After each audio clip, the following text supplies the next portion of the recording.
신앙 고백하겠습니다. 나는 전능하신 아버지 하나님 천지의 창조주를 믿습니다. 나는 그의 유일하신 아들 우리 주 예수 그리스도를 믿습니다. 그는 성령으로 잉태되어 동정녀 마리아에게서 나시고 본디오 빌라도에게 고난을 받아 십자가에 못 박혀 죽으시고 장사된 지 사흘 만에 죽은 자 가운데서 다시 살아나셨으며 하늘에 오르시어 전능하신 아버지 하나님 우편에 앉아 계시다가 거기로부터 살아있는 자와 죽은 자를 심판하러 오십니다. 나는 성령을 믿으며 거룩한 공교회와 성도의 교제와 죄를 용서받는 것과 몸의 부활과 영생을 믿습니다. 아멘. 303장 찬송하고 말씀을 봅니다.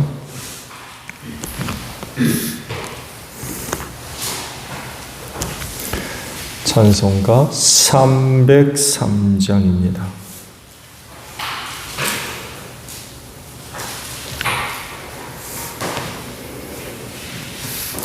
날 위하여 십자가에 중한 고통 받으사 대신 죽은 주 예수의 사랑하신 은혜여 보배로운 피를 흘려 영영 죽을 죄에서 구속함을 받은 우리 어찌 찬양하날까.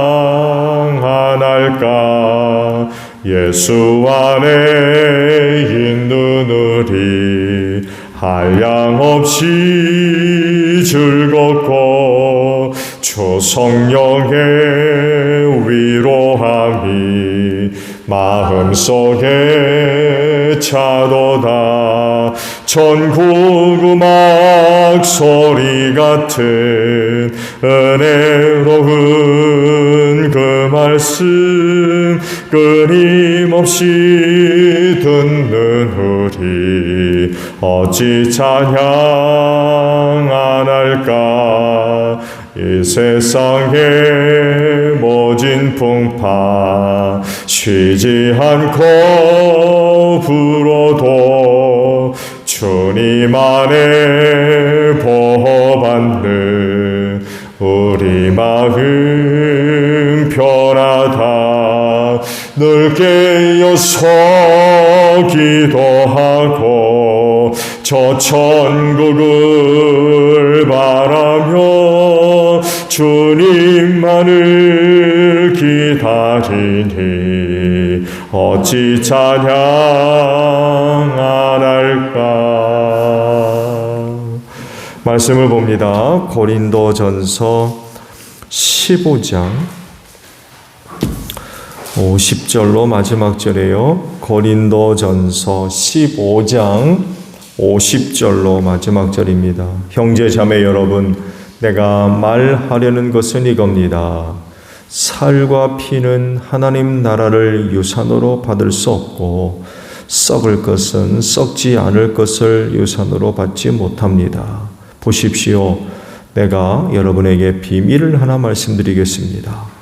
우리가 다 잠들 것이 아니라 다 변화할 터인데 마지막 나팔이 울릴 때에 눈 깜빡할 사이에 호련히 그렇게 될 것입니다. 나팔 소리가 나면 죽은 사람은 썩어 없어지지 않을 몸으로 살아나고 우리는 변화할 것입니다. 썩을 몸이 썩지 않을 것을 입어야 하고 죽을 몸이 죽지 않을 것을 입어야 합니다.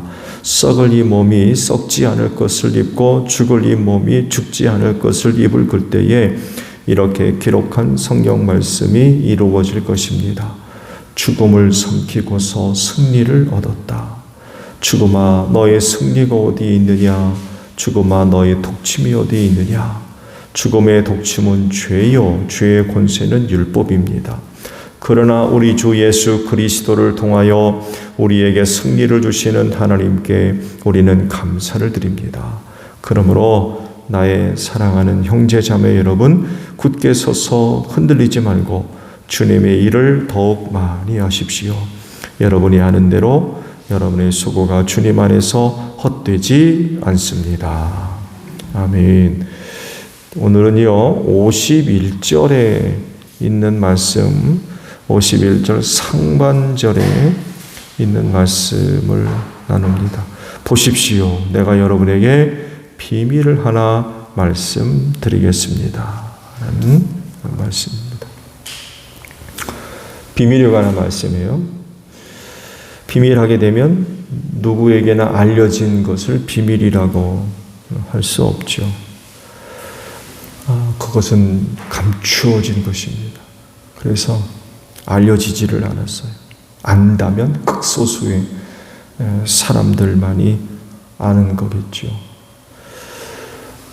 비밀을 하나 말씀드리겠습니다 라고 했을 때 이 비밀은 역시 말씀을 본 대로 부활과 관련된 그런 말씀입니다.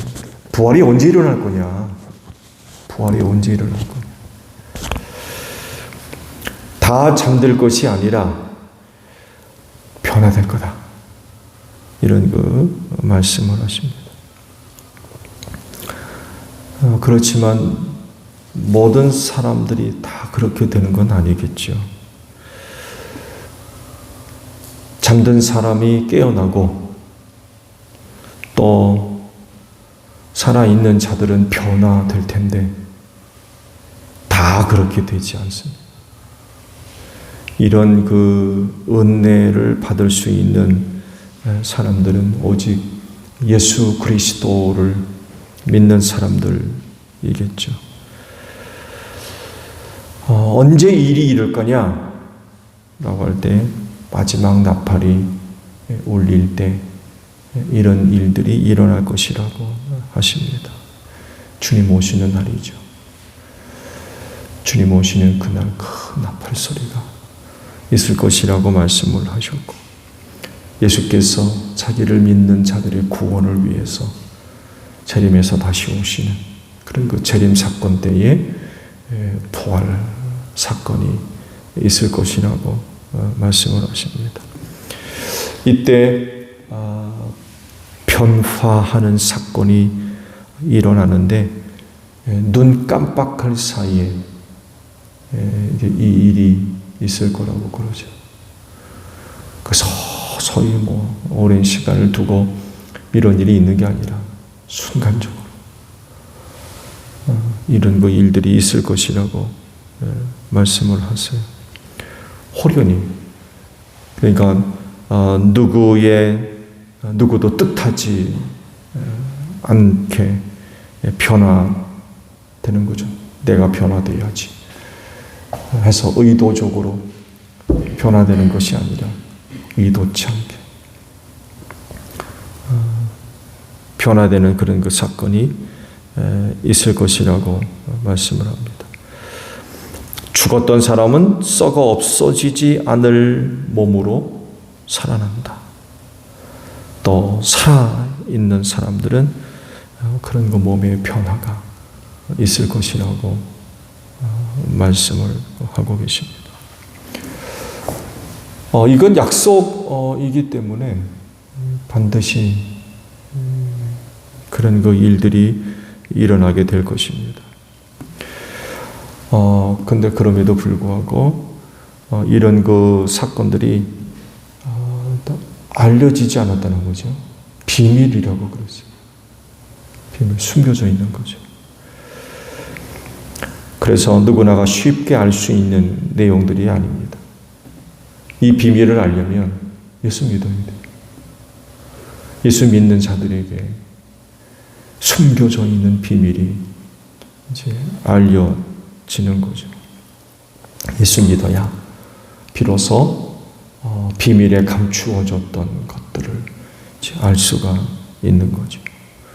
그리고 그 부활이 실제적으로 일어나는 사건에 참여하려면 그 예수 잘 믿어야 되겠죠. 예수 잘 믿어야 됩니다. 믿어도 그 예수 잘못 믿으면 그 은혜에 참여하는 자가 될 수가 없죠. 비밀은 알았는데, 비밀은 알게 됐는데 그럼에도 불구하고 예수 잘못 믿으면 그 부활에 참여하겠습니까? 비밀을 아는 것만 가지고는 되지를 않아요. 그 은혜에 참여하는 자가 되어야 되는데 그러려면 예수 잘 믿어야 됩니다.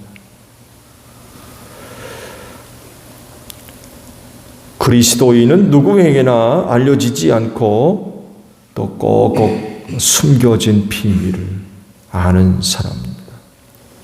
그렇다고 하면 그 비밀을 잘 간직해야 되겠죠. 잘 간직해야 됩니다. 또한 그 은혜를 얻기 위해서 살아가는 그런 그 모습들이 있어야 되죠. 그게 이제 신앙생활 잘 하는 것입니다. 그래서 이제 하시는 말씀이 굳게 서서 흔들리지 말아라 라고 말씀을 하시는 거예요. 그러면서 이제 한 가지 덧붙여서 그러므로 주의 일을 열심히 해라 라고 말씀을 하고 있죠. 이런 그 말씀을 하시는 이유는 고린도 교회 안에 부활을 믿지 않는 사람들이 나타나서 떠들고 다녔던 것 같아요. 부활이 어디 있느냐? 부활이 어디 있느냐? 그런 거 없다.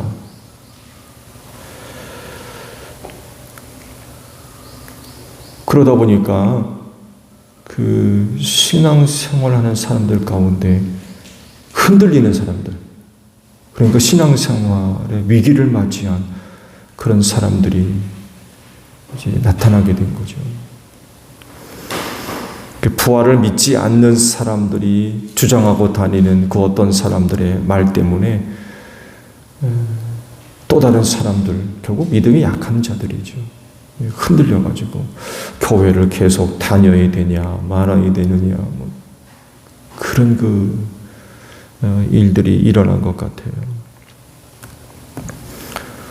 부활을 믿지 않으면 신앙이 흔들릴 수밖에 없는 이유가 있죠. 그렇죠?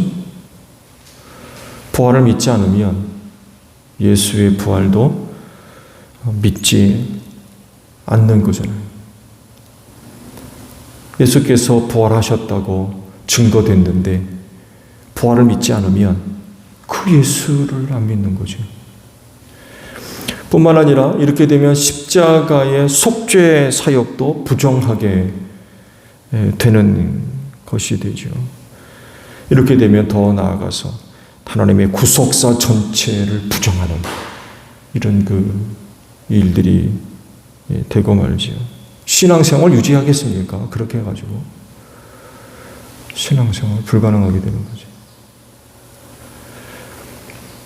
예수 믿어야 할 이유가 없어지는데 그 신앙생활 하겠어요? 뭐 취미 삼아 교회에 다니는 것도 아니고 여가생활 즐기기 위해서 교회 다니는 것도 아니고 그야말로 예수의 부활에 참여해야 되겠기에 그 예수를 믿고 교회를 다니는데 부활을 부정하게 되면 교회 다니는 이유, 예수 믿어야 할 목적 다 상실할 수밖에 없죠. 그러니 그 신앙이 유지되겠습니까? 또 고린도 교회 안에 부활을 부정하는 사람들이 나타나고 그로 인하여서 일부의 어떤 사람들이 흔들리는 그런 그 일들이 나타났던 것 같아요. 그래서 이제 하시는 말씀이 굳게 서서 흔들리지 말아라 라고 말씀을 하시는 거죠. 굳게 서지 못하고 흔들리게 되면 주의 일도 못하게 되는 거죠. 그거 하겠습니까? 못하죠.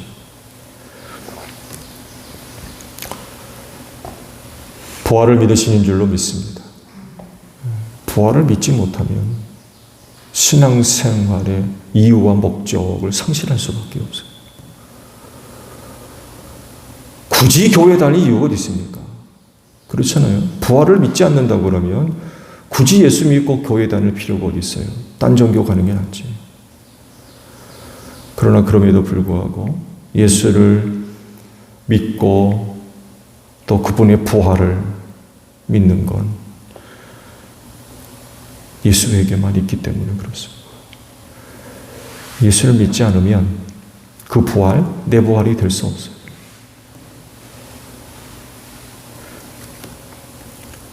신앙생활 잘 하십시오. 지금도 그렇습니다만 해도 앞으로도 우리가 믿고 있는 것들을 부정하는 그런 사람들이 계속해서 나타날 겁니다. 대표적으로 이단들이죠. 사이비 종교들. 앞으로는 또 강력한 이단들이 나타나서 할 수만 있으면 믿는 성도들을 유혹해서 넘어뜨리려는 악한 영들의 역사들이 점점 더 강력해질 겁니다. 고린도 교회 안에 부활을 믿지 않는 사람들이 나타난다고 그러죠. 마찬가지입니다. 전에도 그랬듯이 앞으로도 교회 안에 그런 사람들이 나타나서 신앙생활하는 여러분들을 넘어뜨리려 하는, 흔들려고 하는 그런 일들이 계속해서 일어날 것입니다. 그런 일이 있다 할지라도 예수 믿는 믿음만큼은 절대로 흔들려서는 안 되고, 그 중에 한 가지가 얘기하는 것이 바로 부활이에요. 부활. 예수의 부활을 믿을 뿐만 아니라 그 예수를 믿는 나에게도 그 부활이 있을 것이라고 하는 확신을 가지고 신앙생활을 하셔야 될 것 같아요. 그럴진데 오늘 말씀과도 같이 흔들리지 마십시오. 굳건히 서시기를 바랍니다. 그래서 여전히 내가 감당해 나가야 할 주의 일들 잘 감당하는 가운데 신앙생활 잘 하시고요. 또 그 신앙 잘 지켜서 그날의 이 부활의 은혜에 참여하는 여러분들이 되시기를 바랍니다. 주기도문합니다. 하늘에 계신 우리 아버지, 아버지의 이름을 거룩하게 하시며 아버지의 나라가 오게 하시며 아버지의 뜻이 하늘에서와 같이 땅에서도 이루어지게 하소서. 오늘 우리에게 일용할 양식을 주시고 우리가 우리에게 잘못한 사람을 용서하여 준 것 같이 우리 죄를 용서하여 주시고 우리를 시험에 빠지지 않게 하시고 악에서 구하소서. 나라와 권능과 영광이 영원히 아버지의 것입니다. 아멘. 기도하겠습니다.